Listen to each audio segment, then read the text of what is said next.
Okay, now here, this is where it got to sit. It must sit right here.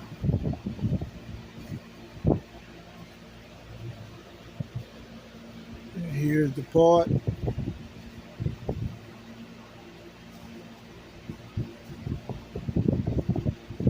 Now I'm finna sit it on there. And I'm gonna use the super glue this time.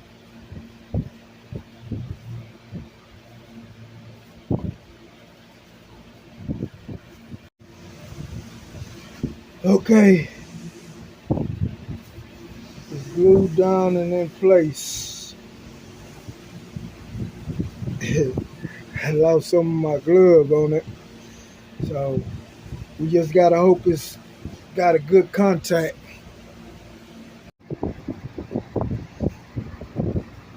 Well, now I just gotta screw all the screws back in.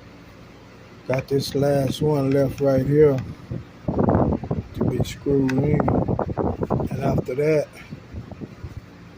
I'll be able to go and test it and see if it works again.